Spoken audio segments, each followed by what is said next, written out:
Hey everyone, Wajan Iverson here, and this is going to be a video on the top 5 comps of the patch. Now, some of you guys might already be a little bit familiar with the meta, but I'm going to be doing more than just telling you the top 5 comps. I'm going to be breaking down when to play them, what fruits you're going to need, what the BIS is, and also how to cap out the comp. So for my number 5 comp, we're going to start off with the 5 Mighty Mech. So when to play 5 Mighty Mech, we really want to be guaranteed a Yone to play 5 Mighty Mech, because if we don't activate the trait, we're going to be super weak. So for that, we really have to fast 9, and we're going to need like economy augments or like a super big win streak to guarantee that we can go fast level 9. And yeah, in terms of fruits, we're going to go for the 2 mech pilot fruits, one on Lucian, one on Senna. A cool trick to guarantee this fruit is that when we're rolling down, we can hold like 4th copy of like Aatrox, Gangplank, just hold every single Mighty Mech unit, even if they're already 2-starred. And we can use the ones on the bench and fruit it. And if we hit the Mighty Mech fruit, then we fruit the Lucian, sell the unit on the bench, and it will be guaranteed on Lucian and Senna. So basically by holding extra mech units and checking for the Mighty Mech fruit, we get a lot of extra chances to hit the Mighty Mech fruit, which is like a super useful trick to guarantee it because it's really not guaranteed. Now in terms of the items we want, we really need Shred and Burn. So I prefer Sunfire, like on your Jarvan, over Morello or Red Buff, but really anything can work. And yeah, so we can go either Spark or Void Staff for the Shred. Now, a lot of people always ask me, is it worth to feed items to the Mighty Mech? And yes, it is totally worth it to feed items to the Mighty Mech. The Mighty Mech is going to be doing by far top damage, and feeding an item is going to be a pretty significant buff to it, but we have to feed specific items to the Mighty Mech. So Death Cap is going to give the most AP, Sterak's gives a lot of HP and AD, and Hodge gives a lot of both AD and AP, so those are the best items to feed. As well as we can feed Spark to the Mighty Mech, and it won't do the Spark damage, but it will actually shred everything around it. So that is going to be super useful. And one more thing is that we can actually feed emblems to the Mighty Mech. So for example, Juggernaut emblem, Duelist emblem, Edgelord emblem, Heavyweight emblem, and that is going to be like extremely, extremely strong. So if you just have like one of those emblems for whatever reason, like I don't know, some sort of like Tactician's Kitchen or something, then Mighty Mech is a comp that I would be angling. Yeah, this comp cap super high, so if we make it to our board with, you know, some feeds to the mech, some 2-star legendaries, that kind of stuff, we're going to have an extremely good chance to win the game. And that's why this is my number 5th comp of the patch. My number 4 comp of the patch is actually going to be Akali. So yeah, Akali is really good right now. When to play Akali, we really need to have a double Nashers on Akali. The QS is not as important. There are like any kind of attack speed replacement will do, but yeah, we really need double Nashers to play this comp. So if we have anything like Pandora's items, Component Buffet, those types of augments, or if we just start the game with like a full Nashers, then that's when I would be looking to play Akali. And Akali is not a comp that wins as much, but it's a very, very consistent top 4 comp. In terms of fruits, there's only one fruit that we really want. We always go for Crimson Veil on Akali because we don't build any healing. So this is kind of a make up for the fact that we don't have any healing. The level 8 version of the board is going to look like this with no Lee Sin most of the time. And we're going to have like the 3 Mighty Mech Splash. But we have many frontline options. We can tank Kazante 2, Jarvan 2, or if we hit Poppy 2, we can drop these 2 Mighty Mechs. And we can do Poppy and Kaisa as our +2. And how we're going to cap out the board is we're just going to add a Lee Sin.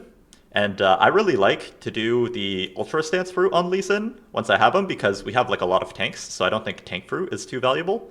But yeah, just make sure that like you're trying to cap out around like a 2-star like Executioner Lee Sin with items. And if we're able to get to that, then maybe we'll have a chance of winning the game. But yeah, as I said, this is a top 4 comp. I think it's like a really consistent top 4 comp. And especially if you're below Masters, you're really going to be able to catch people off guard with the positioning. So A3 Akali is going to snipe this corner, and A5 Akali is going to snipe this corner. And yeah, especially below Masters, people are not going to know like the anti-Akali positionings, and you're going to be able to catch a lot of people off guard and get like a lot of free wins. Now for my number 3 comp of the patch, I'm going to be talking about Katarina reroll. We're going to want to look to play Katarina reroll when we have like an early Katarina. And in terms of fruits, we're going to want mostly like scaling fruits in my opinion. So I really like Max Arcana and Not Done Yet. But stuff like over 9,000 can be okay, although they did just nerf it this patch. And one really nice thing about Katarina is that like the items are pretty easy to get. If you look at our best in slot, Nashor's Hodge, Edge of Night, that's actually 6 completely different components. So it's not like certain comps where like Akali, it's pretty hard to get the best in slot, but Katarina, it's very easy, and we can even slam some like suboptimal items on her, and then just remove her later, just for like a mid game tempo. So yeah, how to play the comp? We're gonna play it off like maybe Katarina Orb or like some augment that really makes us want to play Katarina. On 3-2, we're gonna level to 6, roll down for a Cat 2, 5 Battle Academia plus an Executioner. So this kind of board, Rise can just be any Executioner if we don't have that. And we're going to roll on 6 until we have like a 3-star Cat. 3-star Rakan is really nice, but not necessary. We can start pushing levels without him. And we're going to cap out on, of course, just 7 Battle Academia. And we can, if we make it to like 2-star Yuumi, then that can be like our duo carry to the Katarina. And if we do ever make it to level 9, then we would just add in like a Janna for Protector and Strategist. And yeah, as always, make sure you have like Sunfire and Spark, or Void Staff and Morello, doesn't matter, but we do need some sort of like burn and shred in this comp. And yeah, for the positioning, I generally see people do this kind of like part the C positioning, and that's just going to give your Katarina an easier time of like wrapping into their backline. Now for my number 2 comp of the patch, I'm going to be talking about Bastion Kog'maw. This is a little bit more of a situational comp because it kind of often requires like some artifacts or some Bastion emblems to really make you want to play it. But if you do get into that spot where you have like an artifact or like a Bastion emblem, then this comp is going to be extremely, extremely strong and win very often. Without that, it's going to be more of like a top 4 comp. So how we play the comp is very straightforward. We're just going to go to level 7, and we're going to roll on level 7 like for the entire game for like Swain 3, Kog'Maw 3, and if we have a Bastion emblem, then we can roll for Bastion emblem Yasuo as our duo carry. If we don't have a Bastion emblem, then I would probably just forget the Yasuo. And in terms of artifacts, there's a lot of really good ones. Dawncore is amazing. Flicker Blade is amazing. Lichbane is amazing. Shiv is amazing. So yeah, Kog'Maw is going to be like super, super enabled by artifacts, and but we can also still play it without artifacts, and the build is going to be more like a Shojin, Rageblade, Archangel. In terms of fruits, I think Fairy Tail and Caretaker are really good, but Surge 66 is also sneakily very good on Kog'Maw. Especially if he's like 3-star, then like Fairy Tail is like flat damage, so Fairy Tail is going to be like a bit better on 2-star, and like I think Surge 66 is a little bit better on 3-star. And in terms of Swain items, I don't actually think the items matter too much, but we do really want to make sure that we have some source of burn. So yeah, this is a reroll comp. With artifacts, it's going to cap super high, win very often. Without artifacts, it's a little more of a top 4 comp.